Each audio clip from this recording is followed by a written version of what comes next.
Chromosome, chromosome दो word से मिलकर के बना होता है। क्रोमा मीन्स कलर्ड और सोमा मीन्स बॉडी। ये डार्क स्टेन कलर लेता है, इसीलिए इसको क्रोमोसोम कहा गया। क्रोमोसोम की खोज हॉफमिस्टर ने किया था, लेकिन इसकी क्रेडिट स्ट्रासबर्गर को जाती है। क्रोमोसोम शब्द वाल्डेयर ने दिया था। ये अलग अलग स्पीसीज में इसके अलग अलग शेप होते हैं। इसकी साइज़ 1 से 30 माइक्रोन तक होती है और इसका डायमीटर 0.2 से 2 माइक्रोन तक होती है। क्रोमोसोम्स, सारे क्रोमोसोम्स कॉन्ट्रैक्ट होकर के एक पॉइंट पर हो जाते हैं। All chromosomes contract at one और मोर पॉइंट्स। अगर हम इसके स्ट्रक्चर की बात करते हैं तो इसे फॉलोइंग कंपोनेंट्स पाए जाते हैं, जैसे पेलिकल सबसे बाहर की तरफ की लेयर होती है। ये क्रोमोसोम के सबसे बाहर की तरफ लेयर होती है, दिस इज द पेलिकल। ये इसके अंदर लिक्विड पोर्शन होता है जिसको कहते हैं मैट्रिक्स। मैट्रिक्स एक जेली लाइक सब्सटेंस होता है जिसमें अंदर क्रोमैटिड्स पाए जाते हैं। क्रोमोनिमाटा ये इन क्रोमोसोम्स 1 और 2 थ्रेड लाइक स्ट्रक्चर्स होते हैं जिसको क्रोमोनिमाटा कहते हैं या क्रोमोनीमा कहते हैं। ये क्रोमोनिमाटा डार्क कलर के राउंडेड स्ट्रक्चर्स को कंट्रोल करते हैं जिसको कहते हैं क्रोमोमियर्स। क्या कहते हैं? Chromomeres. Yes, you can see this here, this is chromatid,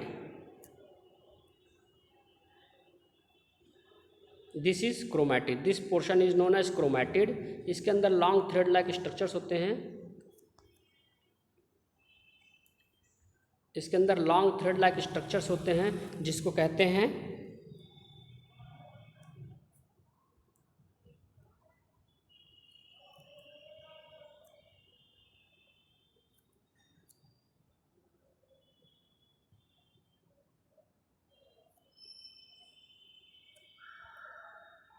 इसके अंदर लॉन्ग थ्रेड लाइक स्ट्रक्चर्स होते हैं, एक या दो, जिसको कहते हैं क्रोमोनिमाटा। और इस क्रोमोनिमाटा पर बहुत सारे छोटे छोटे डॉट पार्टिकल्स पाए जाते हैं जिसको कहते हैं क्रोमोमियर्स। ग्रैनुलर स्ट्रक्चर्स कहते हैं, इसको कहते हैं क्रोमोमियर्स। ये इस तरीके का अरेंजमेंट बनता है जैसे लगता है कि इसके ऊपर बीड्स ऑन द स्ट्रिंग है, मोतियों की माला है। क्या है? मोतियों की माला है। इस तरीके का एक संरचना बनती है, बीड्स ऑन द स्ट्रिंग। ये हम इसके स्ट्रक्चर है, ये देखिए, ये क्रोमोसोम है, न्यूक्लियस है, ये न्यूक्लियस है। इस न्यूक्लियस में क्रोमेटिन फाइबर्स ये बहुत ही डेंस है। ये क्रोमेटिन फाइबर्स फिर बाहर की तरफ हम देखिए इसको एक्सपेंड किया गया है। तो देखते हैं कि ये क्रोमेटिन थ्रेड्स डीएनए से मिलकर के बने होते हैं, देखिए। और ये हो गया क्रोमोसोम का स्ट्रक्चर, ये इसका कंडेंस फॉर्म हो गया। ये क्रोमोसोम्स देखिए एक जगह पर कॉन्ट्रैक्ट करते हैं, जिस जगह कॉन्ट्रैक्ट करते हैं उसको कहते हैं सेंट्रोमियर, इसको कहते हैं सेंट्रोमियर। काइनेटोकोर वो पॉइंट होता है जहाँ पर स्पिंडल फाइबर आकर के जुड़ते हैं। काइनेटोकोर वो पॉइंट होता है जहाँ पर स्पिंडल फाइबर आकर के जुड़ते हैं, उसको कहते हैं काइनेटोकोर। ये होमोलॉगस क्रोमोसोम्स हैं, ये एक है और ये दूसरे क्रोमोसोम्स हैं।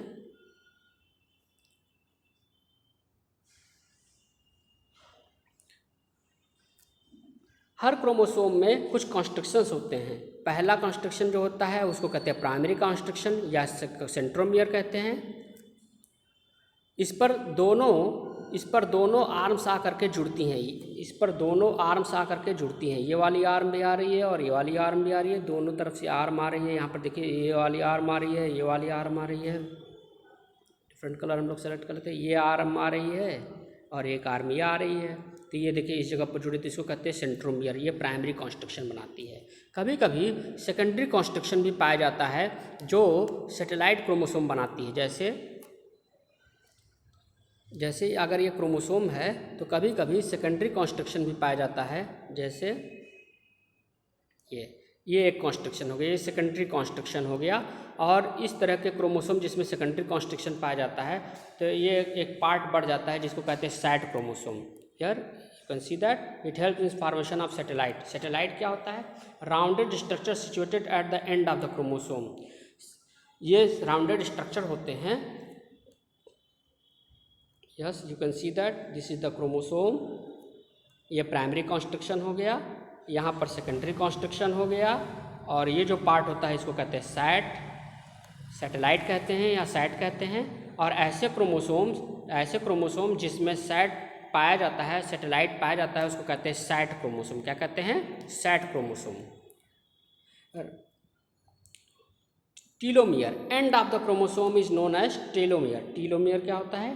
क्रोमोसोम का जो टर्मिनल पोर्शन होता है, क्रोमोसोम का जो टर्मिनल पोर्शन होता है, ये पोर्शन, ये क्या होता है? ये टीलोमियर कहलाता है। Telo means last part, end part, telomere कहलाता है। और ये दूसरे क्रोमोसोम्स को चिपकने से रोकता है। It prevents to adhere the chromosomes to each other, ये दोनों दूसरे क्रोमोसोम्स को जोड़ने से, चिपकने से रोकता है। तो इस तरह से हम लोगों ने इसके स्ट्रक्चर के बारे में स्टडी किया। अब हम लोग इसके फंक्शन के बारे में स्टडी कर लेते हैं। तो देखते हैं, chromosome bear genes, chromosome genes को बियर करते हैं। It also controls and regulates the different metabolic activities of the organism. ये प्रोटीन सिंथेसिस में, जीन्स चूँकि प्रोटीन सिंथेसिस में पार्टिसिपेट करते हैं, कैरेक्टर्स को भी ट्रांसपोर्ट करते हैं।